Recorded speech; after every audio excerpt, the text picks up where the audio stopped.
नवधा भगति कहूँ तो ही पाही, सावधान सुनु धरु मन माही।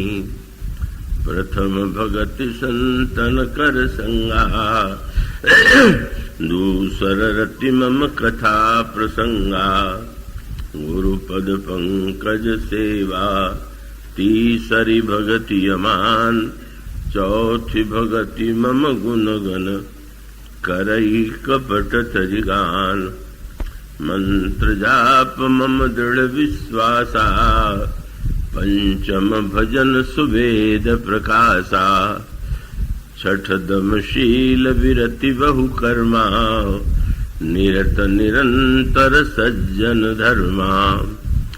आठम सम मुहिम, सातम सम मुहिमय जग देखा। मोहिते अधिक संत करि लेखा। आठम जथा लाभ संतोषा, सपने हूँ नहीं देखहीं पर दोषा। नवम सरल सब सन छल हीना, मम भरोस ही हर सन दीना।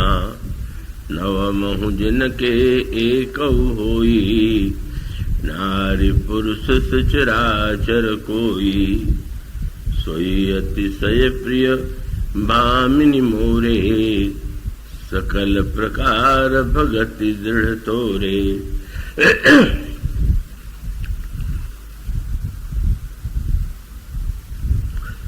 भगवत कथा रसिक महानुभावों, भक्तिमती देवियों, आइए हम स्वयं, हम सब अपने आप को दंडकारण्य की इस वनस्थली में ले चलें, जहाँ प्रभु श्री रामभद्र भक्तिमती शबरी के समक्ष नवधा भक्ति का उपदेश देते हैं। मैं आशा करता हूं कि आप लोग सदैव एकाग्र चित्त से निद्रा मुक्त रह करके इस कथा प्रसंग को सुनेंगे। भगवान श्री राम ने शबरी जी के समक्ष यह बताया, मेरी पहली भक्ति संतों का संग है और कथा प्रसंग में रति होना, यह मेरी दूसरी भक्ति है। कथा संतों के माध्यम से जब हम राम कथा श्रवण करते हैं, संत का तात्पर्य किसी जाति से नहीं, किसी देश या वेश से नहीं, संतत्व तो हृदय की वस्तु है।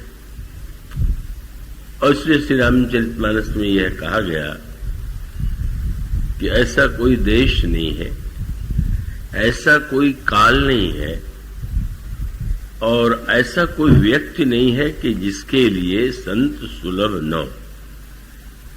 बड़ी अनोखी बात कही गई।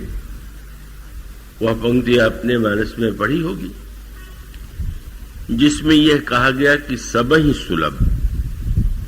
कोई व्यक्ति यदि कहता हो कि मुझे संत नहीं मिलते, तो सही नहीं कहता। कोई व्यक्ति अगर यह कहता हो कि इस देश में, इस प्रांत में संत होते हैं, विदेश में या अन्य प्रांतों में संत नहीं होते, तो भी वो सही नहीं। और कोई व्यक्ति अगर यह कहता है कि किसी सतयुग में संत हुआ करते थे, आजकल कलयुग में नहीं होते, तो इस पंक्ति में बताया गया कि ये तीनों बातें सही नहीं। प्रत्येक देश में, प्रत्येक काल में, प्रत्येक व्यक्ति को संत सुलभ है। पर प्रश्न तो यह है कि क्या हमें संत की आवश्यकता है? क्या मुख्य बात है। और इसका अभिप्राय यह है, और इसका बड़ा ही सुंदर संकेत किया गया, वो किसी युग से जुड़ी हुई वस्तु नहीं है। प्रताप भानु राजा की जो कथा आई हुई है, महाराज मनु की जो कथा आई हुई है, वह तो सतयुग की गाथा है। और उन दोनों के चरित्र की यदि आप तुलना करें तो महाराज मनु ही आगे चल करके दशरथ के रूप में जन्म लेते और प्रताप भानु का जो नाम का जो राजा है वही दशमुख के रूप में जन्म लेता है।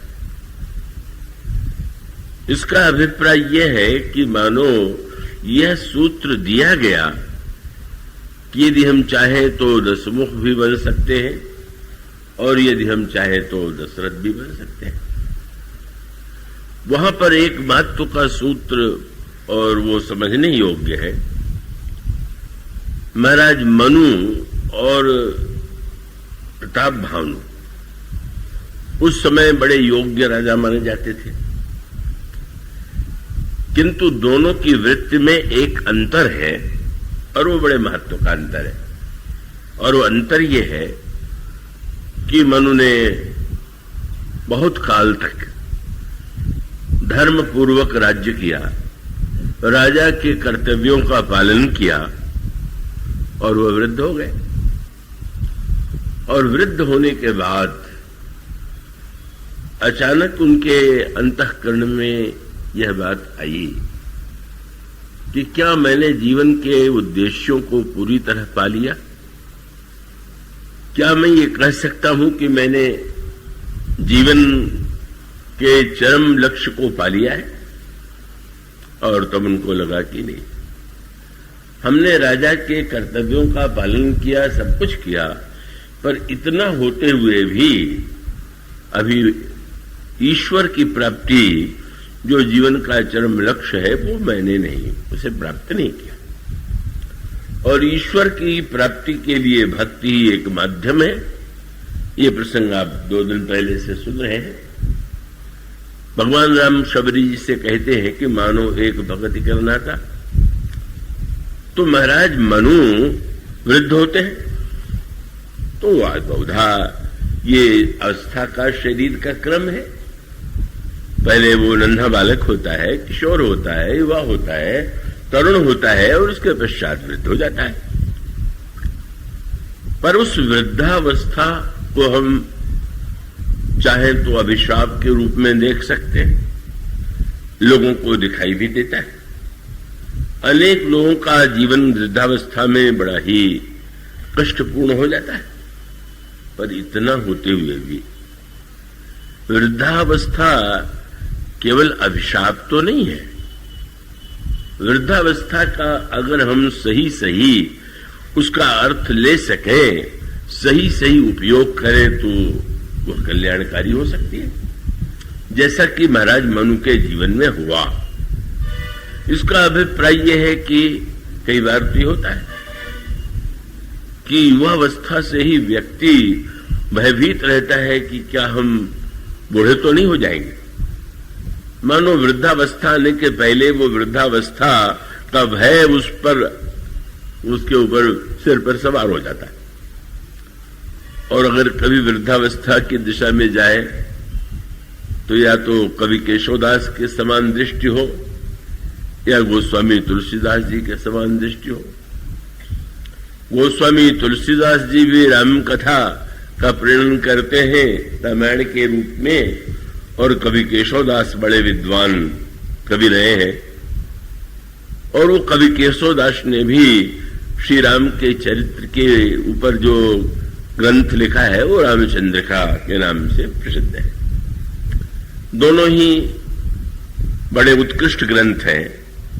रामचंद्रिका बड़ी पांडित्यपूर्ण रचना है, किंतु गोस्वामी जी की राम कथा जितना जन जीवन को सम्मोहित करती है, प्रभावित करती है, अंतःकरण में रस का संचार करती है, केशवदास की रचना पांडित्यपूर्ण होते हुए भी वो मनुष्य के केवल पाठ्यक्रम को छोड़ करके शायद ही वो बिरले व्यक्ति होंगे कि जो रामचंद्रिका को पढ़ते हो।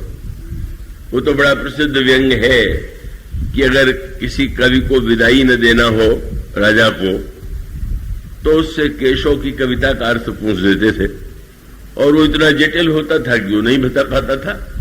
तो कहावत आपने सुनी होगी, वे कवि को देन न चाहे विदाई, तो पूछे केशव की कविताई। तो इतने पंडित और इतने व्याख्याता होते हुए भी क्या कारण है? और उसका कारण है दोनों की दृष्टि का भेद। दृष्टि का भेद क्या है? केशवदास जी के काव्य से ही दिखाई देता है कि उनकी मनोधारा किस दिशा में जाती है। युवावस्था से जब कुछ आगे की ओर चले और बाल कहीं कहीं से सफेद होने लगे, निकले बाहर और कुछ युवतियां सामने आईं और उन्होंने केशवदास जी को देख करके कहा, बाबा प्रणाम। उदास मन से आशीर्वाद तो दे दिया, पर इतने दुखी हुए और आकर के घर में लौट करके अपने बालों को उन्होंने धिक्कारा। अरे केश, तुमने तो आज वह कार्य किया जो कोई शत्रु भी नहीं करता। बाल तो बोलते नहीं है, बाल पूछ सकते हैं कि हमने आपका क्या बिगाड़ दिया। तो कवि केशवदास की व्यथा उस दोहे में प्रकट होती है जब उन्होंने ये कह दिया कि केशव केसनी असि करी, जस अरिहू न कराही, चंद्र बदन मृगलोचनी बाबा कहीं कहीं जाए। सुंदरी युवतियां मुझे बाबा कहने लगी। बाबा तो बड़ा सम्मान का शब्द है, प्रसन्न हो सकते थे कि सब मुझे सम्मान दे रहे, पर बाबा शब्द से उनको पीड़ा हो गई, कष्ट हो गया कि क्या लोग मुझे वृद्ध समझने लगे क्या। इतना मानो रामचंद्रिका की रचयिता होते हुए भी उनकी दृष्टि, उनमें पांडित्य हो सकता है पर विषय परायणता की वह दृष्टि।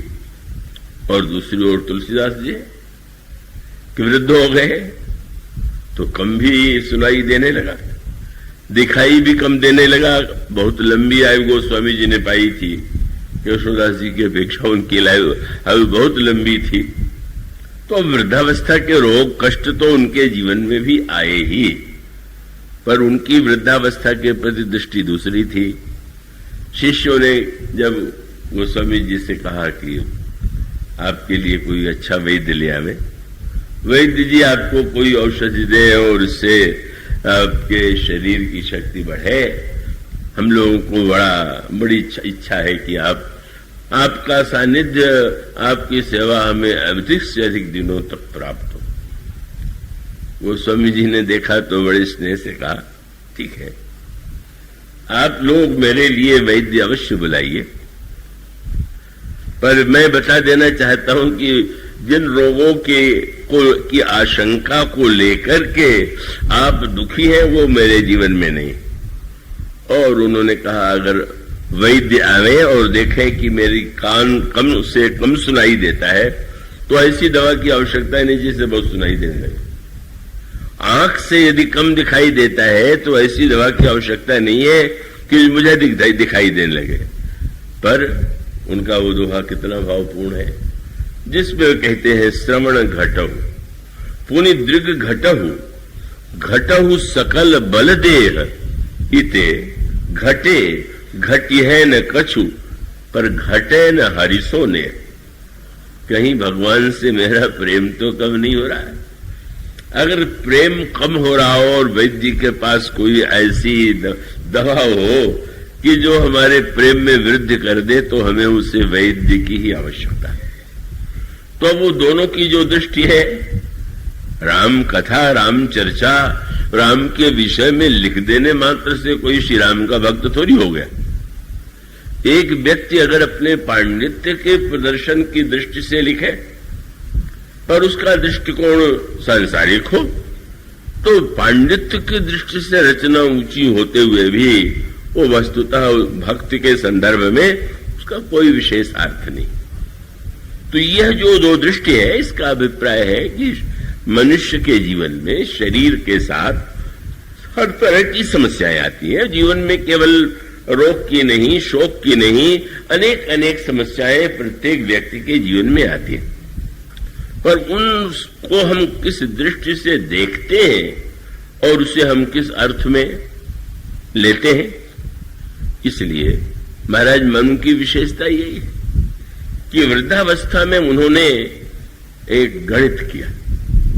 दुकानदार जब दिन भर दुकान चलाता है तो इतने से वो संतुष्ट नहीं होता है कि कितने ग्राहक आए।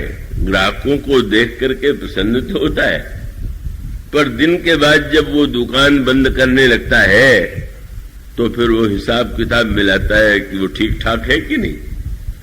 वृद्धावस्था में हिसाब को ठीक करने का समय। जीवन में जो व्यापार किया अब मिला लेना चाहिए कि वो हिसाब किताब ठीक ठाक है कि नहीं ठीक। अब दिखाई दे कि अरे भाई दिन भर तो ग्राहक आए, बड़ी बिक्री हुई, पर घाटा हो गया। इसी प्रकार से जीवन भर तीनों अवस्था में कर्म करने के बाद वृद्धावस्था का गणित उन्होंने किया और उन्होंने कहा नहीं नहीं, अभी जीवन का चरम उद्देश्य तो ईश्वर को पाना, और पाना है वो मैंने नहीं पाया। और तब उनको ये लगा कि ठीक तो है, युवा पुत्र है, योग्यता पूर्वक राज्य चला सकते हैं। मैंने मन के मन में व्यामोह नहीं था कि हम बस सिंहासन पर ही चिपके रहे, आसीन रहे, उससे कभी अलग न जाए। उन्होंने पुत्रों को बुला करके कहा अब मैं मन की यात्रा करूंगा और आप लोग, आप बड़े पुत्र हैं, आप राज्य संभालिए। तान पाते उन्होंने कहा नहीं नहीं पिताजी, मैं चाहूंगा कि आप ही सिंहासन पर समासीन रहें, मैं आपकी आज्ञा का पालन करूं, उनका ना कभी संभव नहीं। इसलिए गोस्वामी जी ने एक शब्द जोड़ दिया, बरबस राज सुत नृपदीना और हरिहित आप गवन बन कीना। वृद्धावस्था वन की यात्रा भगवान को पाने के लिए। प्रताप भानु यज्ञ करता है, योग्य राजा है, उसने भी वन की यात्रा किया। वन की यात्रा एक ही है पर लक्ष्य अलग अलग है। मनु गए वन में ईश्वर को पाने के लिए और प्रताप भानु राजा वन में गया मृगया करने के लिए। मृगया करने के वन में मृगया भी हो सकता है और वन में व्यक्ति साधना और तपस्या भी कर सकता है। और उसके बाद एक बड़े महत्व का सूत्र है कि वन में एक को बहुत से संत मिल गए, वो थे महाराज मनु, और प्रताप भानु को एक महासंत मिल गया। उसका अर्थ ये हुआ, महाशब्द जो है वो निंदा के अर्थ में भी प्रयुक्त करते हैं ना। महाशब्द हमेशा प्रशंसा में ही नहीं होता, क्यों? और उसका अर्थ ये कि अगर हमारा लक्ष्य उद्देश्य ईश्वर को पाना है तो हमें वास्तविक संत मिलेगा, पर अगर हमारा उद्देश्य ईश्वर को पाना है ही नहीं, तो जब हमारा लक्ष्य ही सही नहीं है, और हमारा लक्ष्य वह है जो प्रताप भानु का था।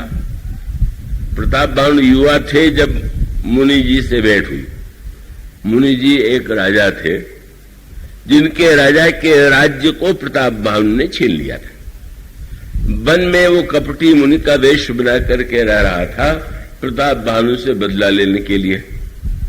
राजा शिकार करते करते जब वन में उन्होंने लौट रहे थे, हर बाण लक्ष्य को भेद कर रहा था।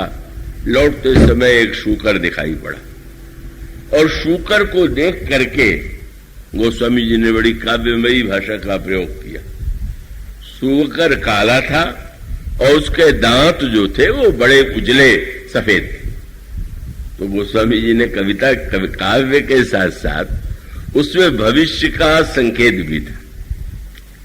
जब प्रताप भानु देखा तो गोस्वामी जी ने लिखा कि राजा को यह लगा कि जनु बन दुरेऊ शशि ग्रस्य राहु, जैसे वन में राहु ने चंद्रमा को ग्रस लिया हो। ठीक है, राहु काला, चंद्रमा उज्जवल, पर गोस्वामी जी इससे भी आगे की बात कह रहे हैं। कवि के लिए तो काले और गोरे से लेना देना, पर मानो यह सावधानी थी कि प्रताप भानु के मन में अगर यह काव्य आया कि लगता है कि राहु ने चंद्रमा को ग्रस लिया है, तो उसको ये भी याद कर लेना चाहिए कि राहु केवल चंद्रमा को ही नहीं ग्रसता है, सूर्य को भी ग्रसता है, और ये है प्रताप भानु। मानो इस सत्य को अगर वो समझ जाते कि सूर्य और चंद्रमा को दोनों के ही लिए राहु का ग्रहण है, वो तो भूमिका थी। प्रताप भानु के जीवन में सचमुच ग्रहण लगने वाला था, सचमुच वह दृश्य जो था वो भविष्य की सूचना दे रहा था।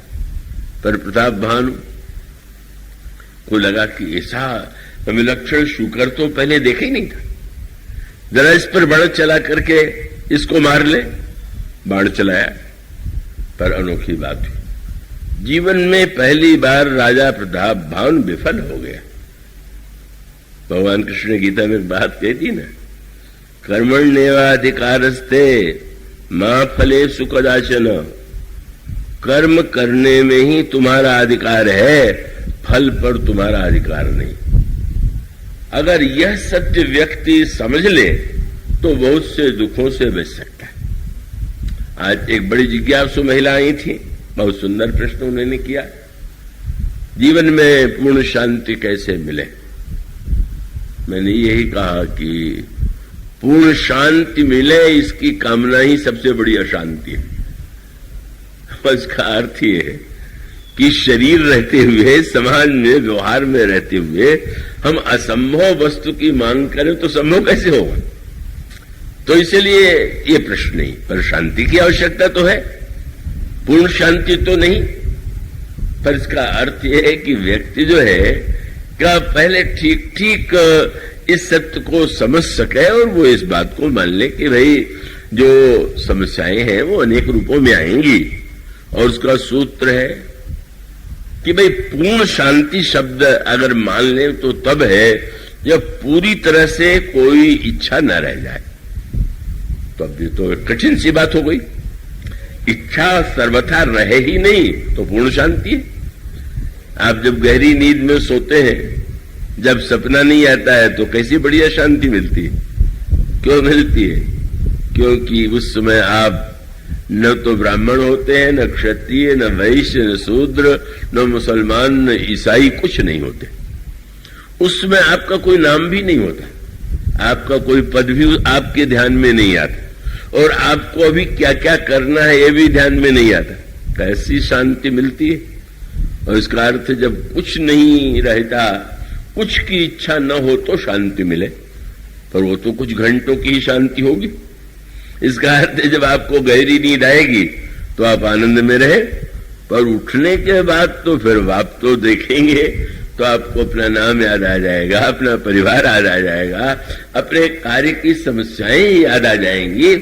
इसलिए ये जो जीवन का स्वाभाविक क्रम, तब तो इसका उत्तर यही है कि एक सूत्र नीतिकारों ने दिया और बड़े महत्व का, कि अति लोभो न कर्तव्य लोभम नैव परित्यजेत्। मनुष्य को न तो अत्यंत लोभी होना चाहिए और न तो लोभ का पूरी तरह परित्याग कर देना चाहिए। ऐसी भी स्थिति किसी की हो सकती है कि लोभ का पूरा परित्याग कर दे, पर वो एक अलग वस्तु है। मानो एक नीति सूत्र दिया गया, प्रताप भानुमा ने दो बातें हो गई। अति लोभ, दिन भर सफल हो गए, अब क्या आवश्यकता थी कि अब इसको देख करके भी हो गया और पाने के साथ फल की आकांक्षा। हमारा वाण लक्ष्य पर पहुंचे, आज तक हमारा जीवन कभी विफल नहीं हुआ। जो हमने चाहा वही सफलता मिली, यही संकल्प उसे दुखी बना देता है। बाण विफल हो गया, शूकर को नहीं लगा क्योंकि वो बड़ा चालाक शूकर निकला। वो शूकर तो था नहीं, वह तो कालकेतु राक्षस था जो शूकर का वेश बना करके आया हुआ था। कालकेतु के 10 बेटों को प्रताप भानु ने मार डाला था। उसके मन में भी राजा से बदला लेने की इच्छा थी। उस राजा को जिसका राज्य छीन लिया था, उसके मन में भी बदला लेने की इच्छा थी। उन दोनों ने मिलकर के एक योजना बनाई और प्रताप भानु को भटकाने के लिए यह एक योजना बनाई गई। करिछल सुअर शरीर बचावा। और तब राजा अगर यह मान लेता कि ठीक है, दिन भर इतनी सफलता मिली, चलो एक विफलता ही सही, तो आगे की समस्याओं से मुक्त हो जाता। पर वो अति नहीं, एक बाण भी मेरा व्यर्थ नहीं जाना चाहिए, मेरा एक संकल्प भी व्यर्थ नहीं जाना चाहिए। और तब गोस्वामी जी ने जो दूसरा शब्द लिखा, कितना मतलब वैज्ञानिक है। क्रोध आपको कब आता है? क्रोध हमें कब आता है? क्रोध हमें तब आता है जब हमारी कामना में बाधा पड़ती है। उसके मूल में भी वह संगात संजायते कामः कामात् क्रोधो विजायते। संग से मनुष्य के जीवन में कामना उत्पन्न होती है और कामना की पूर्ति में बाधा पड़े तो क्रोध आ जाता है। तो कामना की पूर्ति में बाधा पड़ी तो क्रोध आ गया। गोस्वामी जी का एक एक शब्द कितना सांकेतिक। बोले ऋषभस भूप चले उस संग लागल, इतना क्रोध आ गया। क्यों? बोले हमारे मंत्री, हमारे सेनापति, सैनिक आप सामने न कहें पर भीतर ही कहेंगे कि आज तो महाराज का निशाना जो था वो चूक गया। और तब जब वो भागते हैं, परिणाम क्या हुआ? मंत्रियों का घोड़ा पीछे रह गया, सेनापतियों का घोड़ा पीछे रह गया, सैनिकों का घोड़ा पीछे रह गया। और तब बोले अति अकेल मग विपुल कलेसु तदपि न मृग मग तजई नरेशु। अत्यंत अकेला हो गया, वन था, बड़े ही क्लेश थे, पर राजा उस मार्ग को नहीं छोड़ रहा था। प्रताप भानु नहीं, अधिकांश लोग प्रताप भानु ही तो है। चाहे लोभ के, अति लोभ के मार्ग में जितनी कठिनाई आवे, चाहे जितनी समस्या आवे, पर व्यक्ति छोड़ नहीं पाता। उस मार्ग पर बढ़ने ही की बात सोचता है। सब जब छूट गए, और उस छूटने में तुलसीदास जी ने लिख दिया कि अति अकेल, यानी ईश्वर की याद भी नहीं रह गई।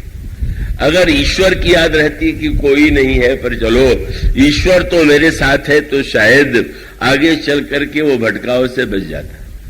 साथियों ने साथ छोड़ दिया, ईश्वर भूल गया। और तब एक मुनि जी मिल गए, और मुनि जी मिले, उसे संत मिले तो उसने महाराज मनु को संत मिले तो उन्होंने भगवान को पा लिया।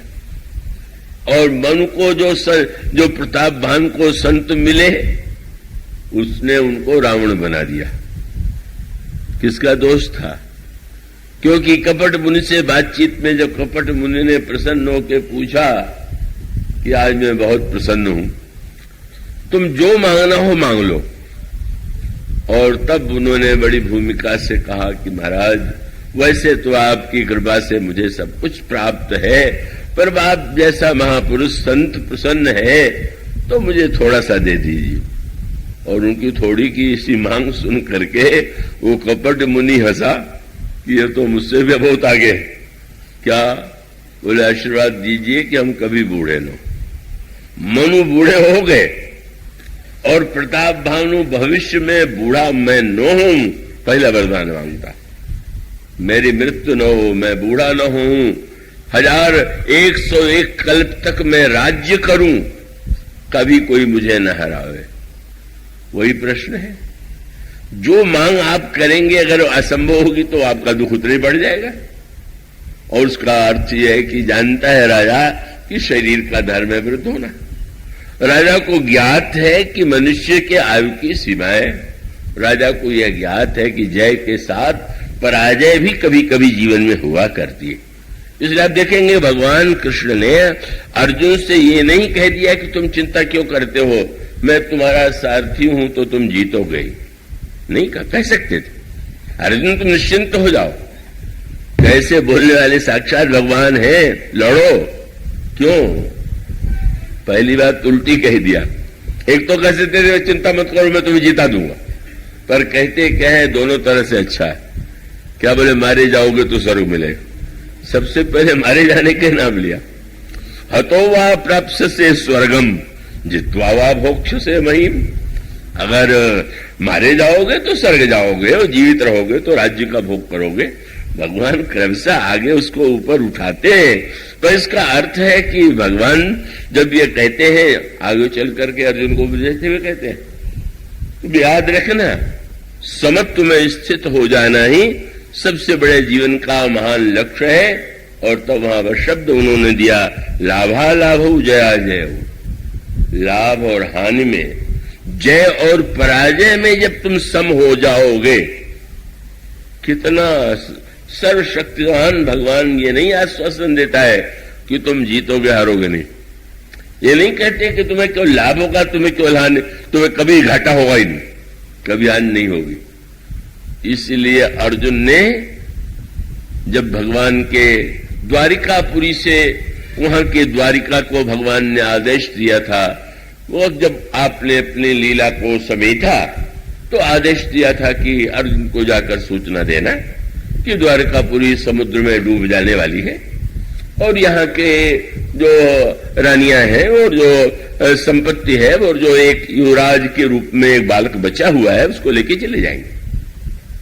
और अर्जुन जब लेकर के चले तो जंगल में जंगली लोगों ने घेर लिया और घेर करके कहा कि जो कुछ तुम्हारे साथ है सब छोड़ के जाओ। अर्जुन ने कहा तुम जानते हो कि मैं कौन हूं? उन्होंने कहा हाँ सुना है, तुम्हारा नाम अर्जुन है और इतना होते हुए भी तुम साहस कर रहे हो, महाभारत के विजेता को तुम चुनौती दे रहे हो। बोले बस कुछ नहीं।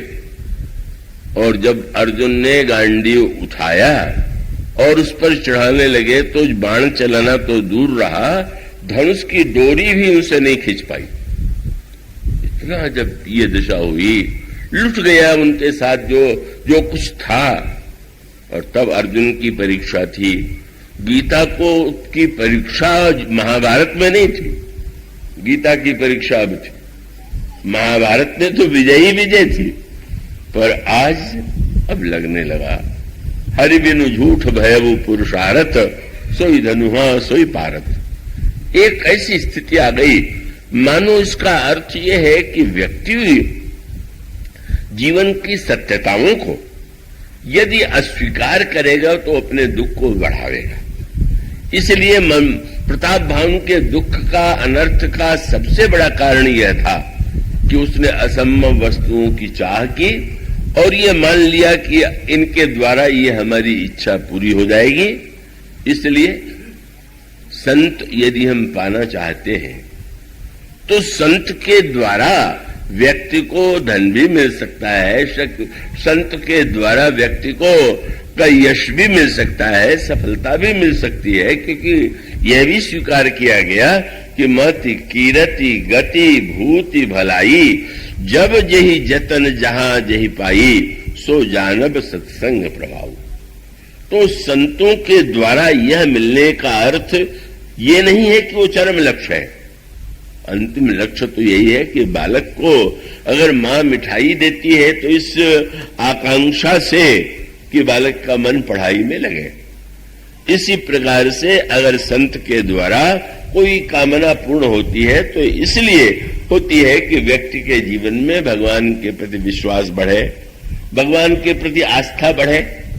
इसलिए मानो मूल प्रश्न यही है कि संत जो है, असंत और संत सतयुग में भी थे और असंत संत कलयुग में भी। मात्रा का अंतर हो सकता है, ये तो नहीं कहा जा सकता है कि मात्रा में भेद नहीं होता। अब भी तो ठीक है ये कि भाई बरसात में वर्षा जितनी होगी वो गर्मी में किसी दिन नहीं हो पाती है, पर उसका अभाव तो नहीं होता। हमारे एक बड़े संत, बहुत अच्छे संत थे, प्रज्ञाचक्षु, दोनों नेत्र नहीं थे पर बड़े ही विनोदी थे और ऐसा उत्तर देते थे कि सुन करके व्यक्ति को मन में पीड़ा भी हो और हंसी भी आवे। एक दिन एक व्यक्ति पहुंच गए, प्रणाम किया। प्रणाम करने के बाद कहले महाराज पहले जैसे संत होते थे अब क्यों नहीं मिलते? अब कितनी नासमझी और मूर्खता की बात है।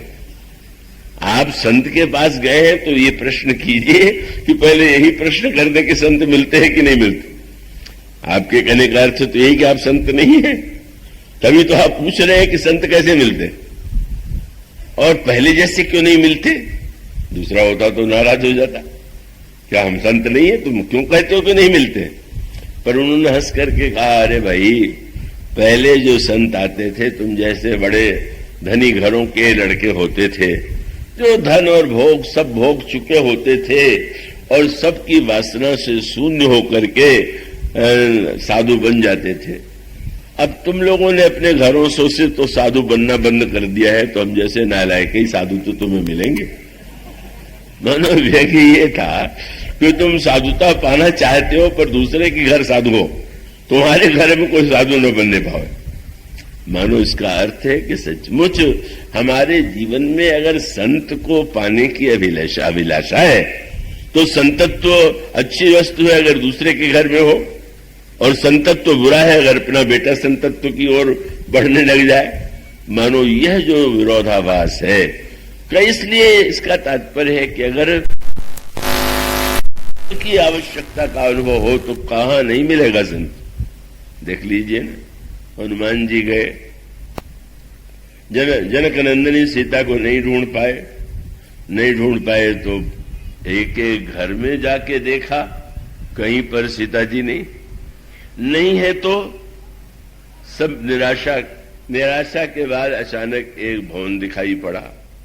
उसके बगल में हरि मंदिर बना हुआ था, मंदिर के आसपास तुलसी के पौधे लगे हुए थे, तो सारा वातावरण लग रहा है कोई गृहस्थ संत है।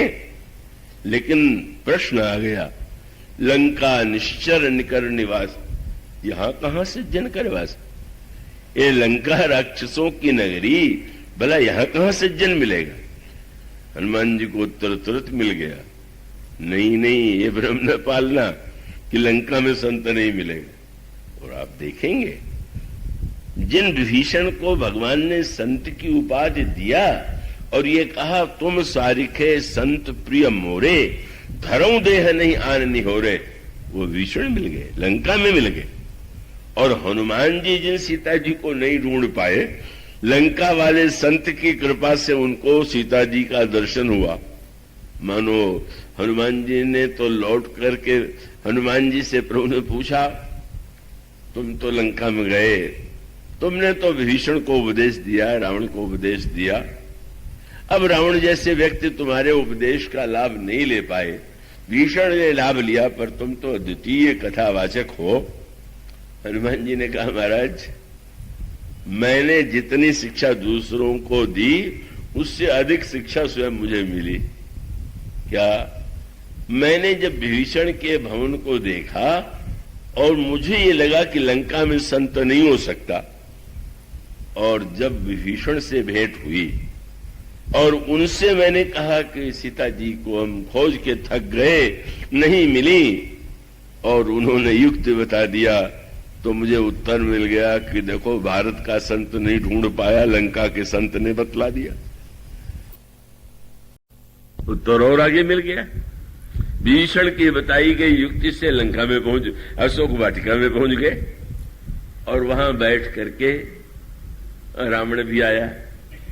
रावण ने जनक नंदिनी को लोभ और भय दिखाने की चेष्टा किया। किशोरी जी ने उसको कठोर से कठोर शब्दों में फटकारा, और सठ सूने हरि आने से मोही, अधम लज्ज लाज नहीं तो ही, इस तरह से कठोर शब्दों में भर्त्सना की। रावण तलवार लेकर के मारने चला।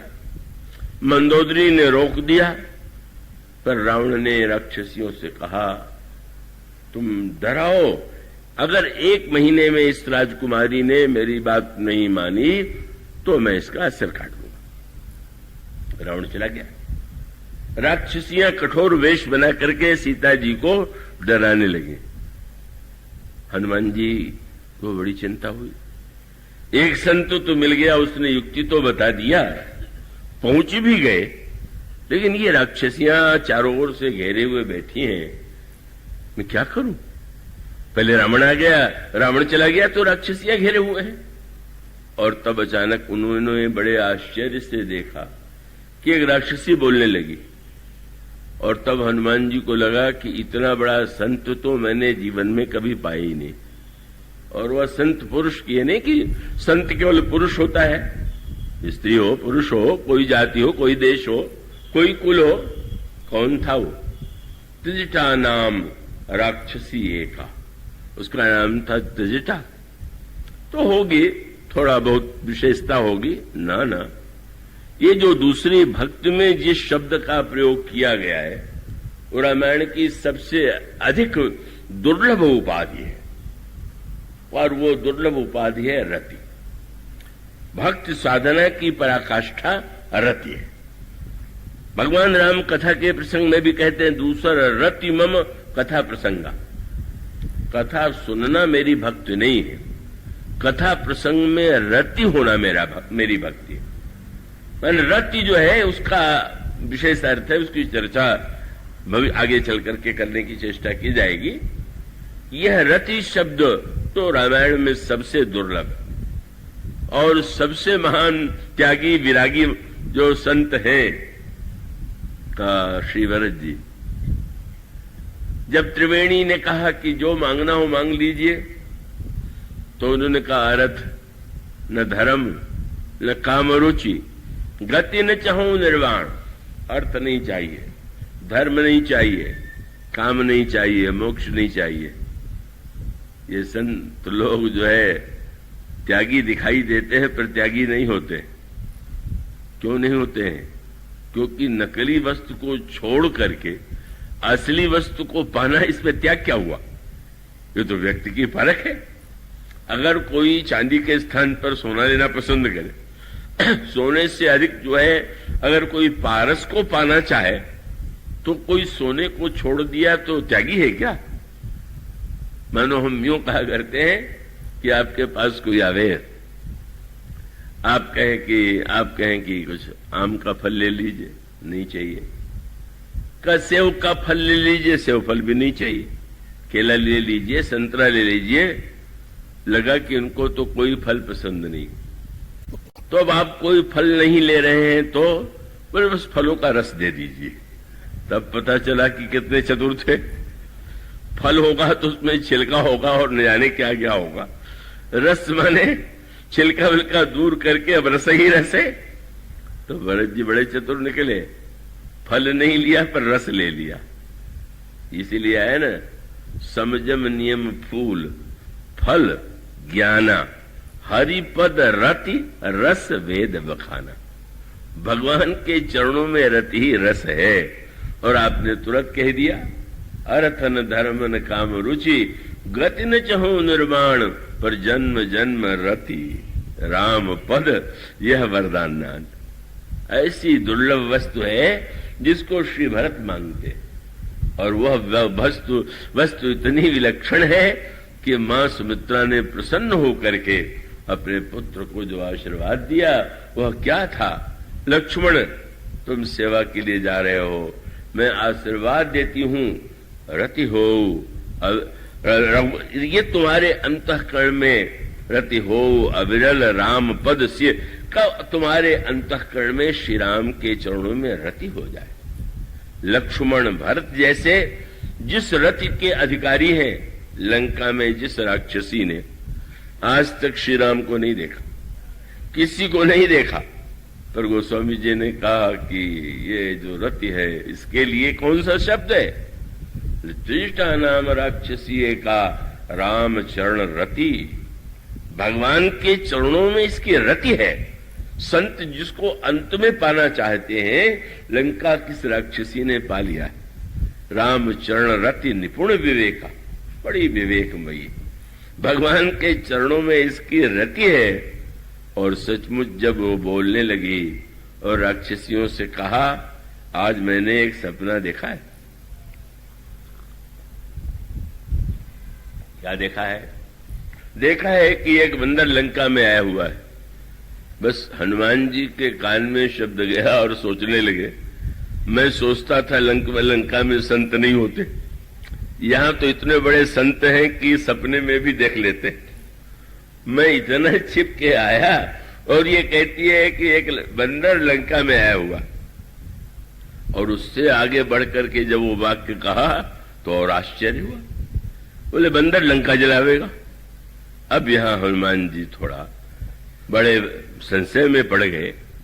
प्रभु ने लंका जलाने के लिए तो मुझसे कहा नहीं है, और ये त्रिष्ठा के रूप में इतनी महान भक्त, ये भगवान के चरणों के रति से युक्त यह त्रिष्ठा कहती सपने वाला लंका जारी। तो मैं प्रभु की आज्ञा मानूं कि त्रिष्ठा के स्वप्न को मानूं? वैसे तो उलट करके देखिए तो भाई सपने में कोई आज्ञा दे तो लगेगा अब सपने का क्या है, प्रत्यक्ष कोई कुछ कहे तो उसका महत्व है।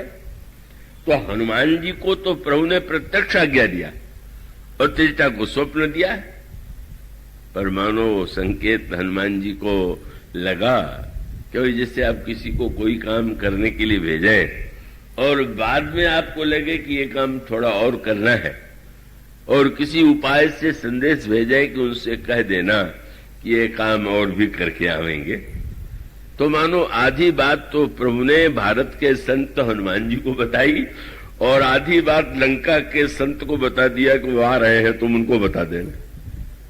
और उसने जब कह दिया सपने बानर लंका जारी, जातु धान में सेना सम्मारी, और फिर कह दिया आगे भविष्य बताते हुए कह दिया खर आरूढ़ नगन रस्सीसा, मुंडित सिर खंडित भुज बीसा, यही बीसो दक्षिण दिश जाई, लंका मनोह विभीषण पाई, नगर फिरी रघुवीर दुहाई, तब प्रभु सीता ही बोली पठाई।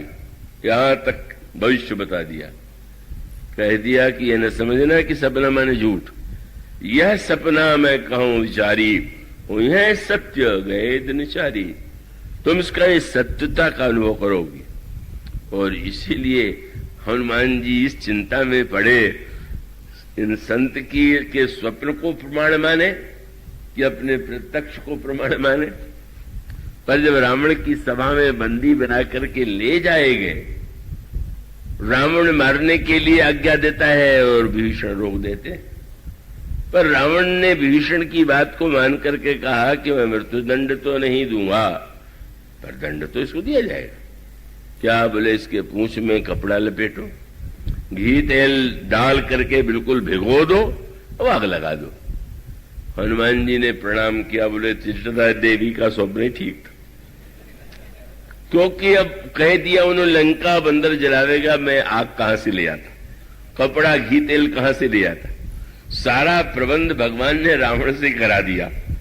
धन्य है त्रिजटा जिसको इतना अलौकिक ज्ञान है कि वह अलौकिक ज्ञान सचमुच त्रिजटा का जो अद्वितीय चरित्र है, अद्भुत, इतना उसका प्रवेश है योग में, ध्यान में, भक्ति में, और उसका एक बड़ा स्वतंत्र प्रसंग है।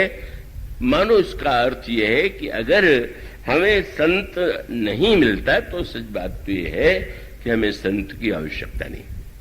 अगर संत की आवश्यकता होगी तो संत तो मिल ही जाएगा, कहीं न कहीं किसी न किसी रूप में संत प्राप्त हो जाएगा। और तब संत के द्वारा जो वस्तु मिलती है वह क्या है, भगवान की कथा। प्रथम भक्ति संतर कर संगा, दूसर रति मम कथा प्रसंगा। और इसका अर्थ यह है कि संत हम सब एक दूसरे से मिलते हैं तो मानो संसार की ही चर्चा, अपनी आत्म प्रशंसा, दूसरों की निंदा, दूसरों की आलोचना, इसी में हम लोगों का समय व्यतीत हो जाता है। पर संत के पास जाने के बाद संत की वाणी यदि हम सुने तो भगवान का गुणानुवाद, भगवान की लीला, भगवान का चरित्र, यह सुनने को मिलता है। और इसको इस दृष्टि से विचार करके देखिए कि मनुष्य के जीवन में बुराइयों का प्रवेश जो है बहुत बार संग के कारण ही होता है। बल्कि बहुत सुंदर दृष्टांत दिया गया, ये पाप से भी अधिक पापियों का संग बुरा। ये क्यों? उनका भाई सूर्य की किरणों में उतना कष्ट नहीं है जितना बालू में। बालू जो गर्म होगी वो सूर्य की किरणों से होगी, पर सूर्य की किरणों में आप चलेंगे तो कष्ट नहीं होगा, पर बालू में चलिए तो पैर फफोले पड़ जाएंगे। उसका अभिप्राय कि पाप चैतन्य नहीं है, पर जब हम किसी बुरे व्यक्ति का संग करते हैं तो बड़े शीघ्रता से वो प्रभाव डालता है।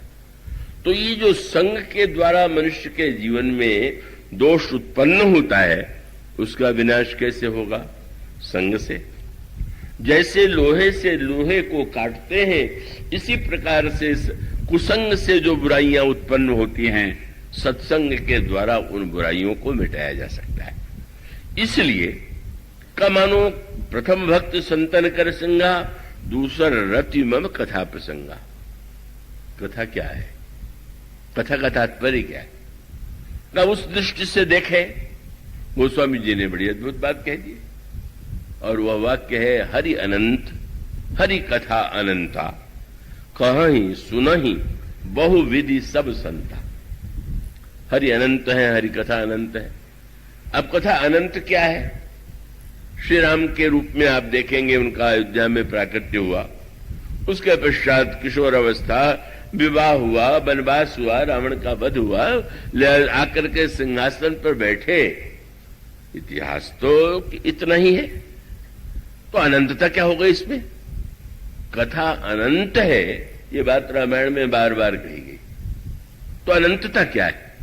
इसीलिए वो तो कोई मूढ़ बुद्धि व्यक्ति ने जब देखा रामायण के विशाल ग्रंथ को, तो उसने कहा कि ये किसने लिखा है? बोले तुलसीदास जी ने। क्या लिखा है? बोले राम रावण की बात।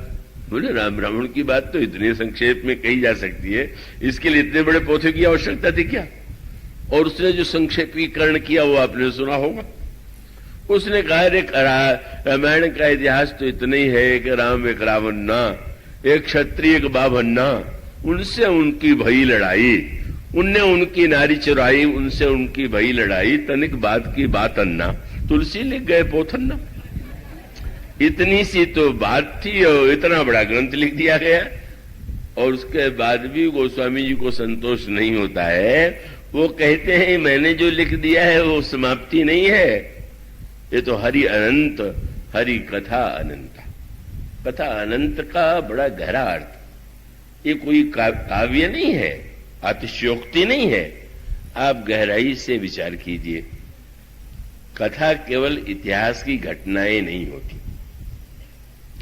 कथा माने इतिहास में जो घटनाएं घटित हुई हैं, जब यह बात कही जाती है कि भगवान राम साक्षात परब्रह्म परमात्मा है और मनुष्य बनकर के वो संसार में अपनी लीलाओं के द्वारा जीव को धन्य करते हैं, तो इसका अर्थ है कि लीला को केवल घटना के रूप में नहीं, उद्देश्य के रूप में देखना ही विवेक है। तो कथा क्या है? कथा अनंत इसलिए होगी कि आपके सामने जितने व्यक्ति हैं, सबके लिए कथा का अलग अलग रूप है। और आपके सामने भी जीवन की विभिन्न परिस्थितियों में कथा का अलग अलग अर्थ है। जैसे भगवान अनंत है, वैसे कथा अनंत है। और वो जो अनंत कथा है, संत क्या करता है? उसकी विशेषता यह है कि वह हरि के अनंत रूप को, गुण को, चरित्र को ऐसे ढंग से सुनाता है कि सामने वाले व्यक्ति के जीवन में उस समय जैसी आवश्यकता हो और जैसे उसका कल्याण हो, उस रूप में वो कथा के अर्थ को बदल देता। जिसको कथा कहते हैं उसका अर्थ ये नहीं हुआ कि वो शब्द से सुना देगा। अब अगर आप, क्या एक बार सज्जन ने कहा तो आपकी पुस्तकें मैंने पढ़ी पर रामायण में मुझे नहीं मिली वो बातें, तो उन्होंने मान लिया कि वो जो लिखा गया है बस उतना शब्द का अर्थ दोहरा दिया जाए तो वो हुई बात। अब निंदा करने वाला कहेगा आपने मनमानी बात कह दिया, और झूठी प्रशंसा करने वाले कहते ही रहते हैं कि आपने तो जितना सोचा उतना तुलसीदास जी ने भी नहीं सोचा होगा। हम उनको बड़ा बुद्धिमान नहीं मानते कि वो हमको उपाधि दे रहे हैं कि मैं तुलसीदास जी से अधिक बुद्धिमान हूं। वस्तुतः भगवान का गुण ही अनंत है, पर उस अनंत गुण में किस समय, किस जीवन में किस अर्थ की आवश्यकता है, इसका बड़ा महत्व है। और यही भूमिका संत की है। इसका अभिप्राय कि जैसे किसी वैद्य के पास अनगिनत दवाइयां हैं, लेकिन वो दवाइयों में यह नहीं देखता है। आप मान लीजिए किसी दवा के दुकान में जाएं और वहां जाकर के दुकानदार पूछे कि कौन सी दवा चाहिए, और आप कहें कि जो आपके दुकान में सबसे महंगी दवा हो दे दीजिए, तो मुंह देखने लगेगा दुकानदार को भी आया हुआ है कि रोगी आया हुआ है। रोगी महंगी और सस्ती नहीं देखेगा, उसके रोग को मिटाने के लिए जैसी दवा चाहिए वो दवा चाहे थोड़े से पैसे की हो या वो बहुत मूल्यवान हो, इसका अर्थ यह है कि मनुष्य का जो मन है वो रोगग्रस्त है, उसमें अनेक समस्याएं हैं। और संत या सदगुरु की भूमिका यह है कि वह निर्णय करे कि किस औषधि के द्वारा, और वो औषधि उसके पास सबसे बड़ी कौन सी है? भगवान की कथा। भगवान की कथा की औषधि बस श्रीमद् भागवत में, रामायण में, सर्वत्र अगर कोई वस्तु सर्वश्रेष्ठ है तो वो कथा है। और इसीलिए श्रीमद् भागवत के प्रसंग में आपने अगर सुना ही होगा, उसमें कथा की कितनी महिमा गाई गई। यहां तक वर्णन आता है कि जिस समय सुखदेव जी परीक्षित को कथा सुनाने बैठे, उस समय देवता अमृत लेकर के आए और कहा, परीक्षित तुम इस अमृत को पी लो, सुखदेव जी हम लोगों को कथा सुना दें। फिर उन्होंने कहा, अरे कथा कसुधा लोके काचो का मणिर महान। कहां कथा और कहां अमृत, कहां कांच और कहां हीरा। कब? जब सही अर्थों में कथा कही जाए और सही अर्थों में उस कथा के जिस अर्थ की आवश्यकता, उस अर्थ को व्यक्ति ग्रहण कर ले।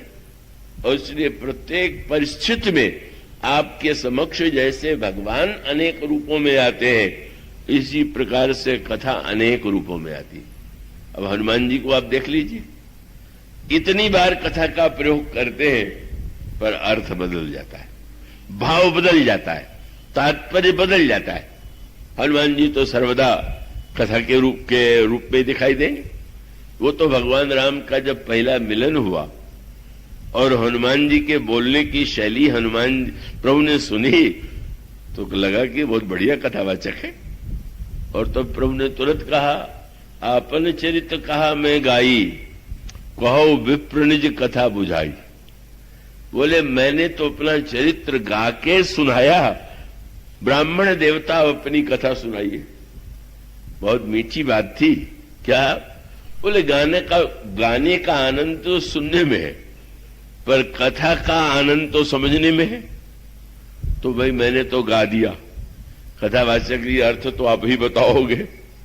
और सचमुच हनुमान जी क्या कहा जाए, वो तो कितने अद्भुत रूप में आप नया अर्थ दे देते हैं। भगवान राम के शब्दों को पकड़ करके ही उन्होंने ये कहा कि प्रभु इस पर्वत पर बंदरों के राजा रहते हैं, वो आपके दास हैं और दास हैं, और आप चल करके उनसे मित्रता कीजिए और आप उनको अभयदान दीजिए। और सूत्र क्या लिया? बोले आपने अपना चरित्र जो गा के सुनाया न सुनाया होता तो मैं ये बात न कहता, पर आपने जो कथा, आपने जो परिचय दिया, मैंने पूछा आप कौन है, और आपने परिचय दिया, तभी मेरा साहस हो रहा है कि ये मैं बात आपसे कहूं। क्या?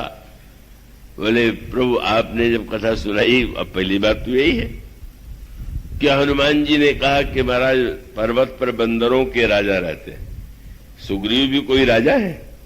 न राज्य है, न पत्नी है, न संपत्ति है, सब छीना हुआ है। बेचारे किसी तरह से जीवन काट रहे हैं और हनुमान जी कह रहे हैं कि बंदरों के राजा रहते हैं। अगर प्रभु बाद में पूछ दें कि तुमने तो कहा था ये बंदरों के राजा है, यही तुम्हारे राजा है, तो उन्होंने कहा प्रभु आपके द्वारा कथा मैंने न सुनी होती तो मैं राजा की उपाधि न देता, पर आपकी कथा को सुन के मुझे लगा कि वो राजा है। क्यों? जब आपने सुनाते हुए ये कहा कि मेरे पिताजी ने जब वन में जाने का आदेश दिया और मां कौशल्या के पास में गया, और मां कौशल्या को तो पता नहीं था। मां ने कहा कि पुत्र कुछ फल खा लो, फिर जाना पिता के पास, राज्याभिषेक में बड़ा विलंब हो जाएगा। तो प्रभु ने कहा मां तुम्हें बहुत प्रसन्नता का समाचार देने आया हुआ हूं।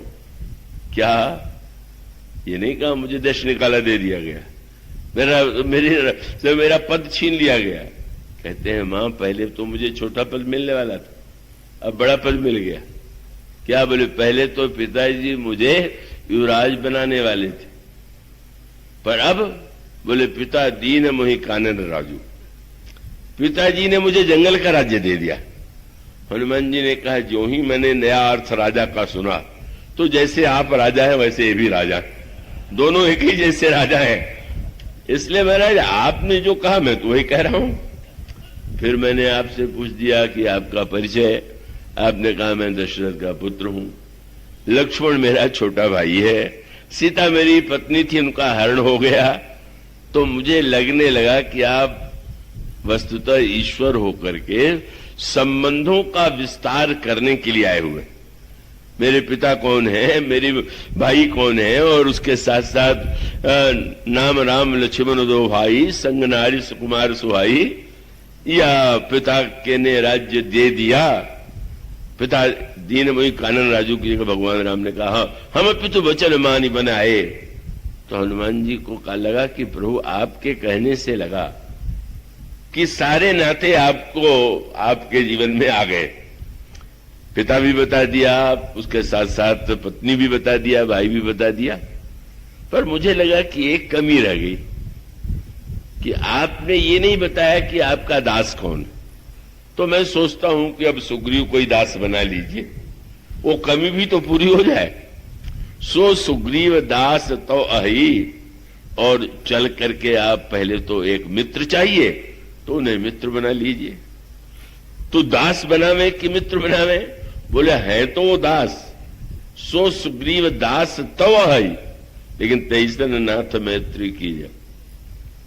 दास सुग्रीव को अगर आप दास बनावेंगे तो आपकी क्या महिमा है। दास को अगर आप मित्र बना ले तो आपके गौरव के अनुकूल है। प्रभु ने कहा उसके बाद, उनका महाराज तब दास का पद खाली हो जाएगा, वो स्थान मुझे दे दीजिएगा, सब नाते पूरे हो जाएंगे। ऐसे ढंग से प्रभु से बात रखी कि सुन करके प्रभु मुस्कुराने लगे। कथावाचक को तो ऐसा, अस कही सकल कथा समुझाई, लिए दुओजन पीठ चढ़ाई। ऐसी कथा की व्याख्या किया कि एक बार भी प्रभु नहीं कर पाए। कथा जीव को भगवान से मिलाती है। हनुमान जी ने जब मित्रता कराई तो भी कथा सुनाई, पर वही हनुमान जी जब बाली का वध हो गया, सुग्रीव राजा हो गए और विषय में भूल गए भगवान के कार्य को कि सीता जी का पता लगाना है, तो फिर वही हनुमान जी और आप पहुंच गए सुग्रीव के पास। सुग्रीव ने स्वागत किया। आप कैसे कष्ट किया, उनको अच्छा तो नहीं लगा। वो तो राग रंग में मस्त हो रहे थे। उन्होंने कहा मेरा थोड़ा कथा भी तो सुनना चाहिए। तो कथा तो आप पहले सुना चुके हैं। बोले आज नई कथा सुनाऊंगा। और तब गोस्वामी ने लिखा कि हाँ, पवनसुत हृदय विचारा, राम काज सुग्रीव विशारा, निकट जाई चरणन शरणावा, चारु विधि। राजनैतिक कथा कही। पहले जो कथा कही थी उसमें प्रेम भक्ति की विशेषता थी। गोस्वामी जी कहते चारु विधि कई कथा सुनाई, कथा का अर्थ बदल दिया। राजनीति में 4 साम दाम दंड भेद। हनुमान जी ने कहा याद कीजिए, प्रभु ने आपको मित्र बनाया तो मित्र के साथ मित्रता का व्यवहार करना। प्रभु ने यह भी तो कहा था कि ऐसा कुमित्र जो मित्र के संकट में काम न आवे उसे भुला देना चाहिए, छोड़ देना चाहिए। तो आपने विचार करके सोचा कि प्रभु ने वाक्य क्यों कहा था? आपके लिए उपदेश था। आप विचार कीजिए कि उन्होंने मित्र का क्या धर्म बताया और फिर ये कहा कि आप सोचिए, आपने उनकी केवल उनसे मित्रता किया और उन्होंने आपको किष्किंधा का राज्य दे दिया। कितनी बड़ी सफलता है। जब केवल आपने ये कहा कि सीता जी को मिला देंगे और उतने में उन्होंने किष्किंधा का राज्य राजा बना दिया, तो मिला दीजिएगा तो सोचिए कितना लाभ हो सकता है। लोभ भी दिखा दिया पर उतने नहीं छोड़ा, राजनीति और बढ़ी आगे। आपने एक बात ध्यान में रखा, जब बाली का वध किया तो राज सिंहासन आपको तो दिया, लेकिन युवराज आपके बेटे को नहीं बनाया, बाली के बेटे को बनाया है। बड़े राजनीतिज्ञ हैं। अगर वो चाहते तो राजा आप है तो आपका बेटा युवराज बने, पर अंगद को इसीलिए बनाया है क्योंकि उनको संतुलन बनाए रखना है और उनके मन में योजना होगी कि आवश्यकता पड़े तो सुग्रीव के स्थान पर बाली के बेटे को बैठा दे। अब तो बेचारा अर्थ सुनते ही घबरा गया, पर अंतिम अर्थ हनुमान जी ने जो किया उसके मारे तो प्राण ही सूख गया। उसने हनुमान जी ने तुरंत कहा, आपने ध्यान दिया बाली पर जब बाण चलाया था तो बाण कहां गया? बोले वो लौट करके प्रभु के तरकस में आ गया। क्यों आ गया? बाण को तो ही रहने जाना चाहिए। सुग्रीव ने कहा, आपने अर्थ ये बताया था कि भगवान अपने भक्त को दूर भेजते नहीं, भेजते हैं तो बुला लेते हैं। तो बाण उनका भक्त है, पहले भेजा और बुला लिया। बोले नहीं, वो भी एक अर्थ है, पर इस समय दूसरे अर्थ का भान मुझे हो रहा। क्या? बोले लगता है कि वो बाण उन्होंने आपके लिए रख छोड़ा है कि अगर ये भी बाली के समान आचरण करे तो इसको भी इसी से मारेंगे। बस सुनते ही इतना डरने लगा। सुन सुग्रीव परम भय माना। कथा निर्भय भी बनाती है और भयभीत भी बनाती है। निर्भय तब बना दिया जब वो बाली के डर से डरे हुए थे, और भयभीत तब बना दिया जब भगवान के भय को भूल गए। दोनों की आवश्यकता है। भगवान से डरता रहे और संसार से निडर हो जाए। बोले जब भी दुरुपयोग हुआ ऐसे यह मानो इतने रूप में कथा आपके हर प्रश्न का, हर परिस्थिति का, हर समस्या का समाधान भगवान की कथा देती है, और संत उसी के माध्यम से जीव को संदेश और प्रेरणा देता है। इसलिए प्रथम भक्ति संतन कर संगा, दूसर रति मम कथा प्रसंगा। इसके बाद की चर्चा कल। बोलिए सिया।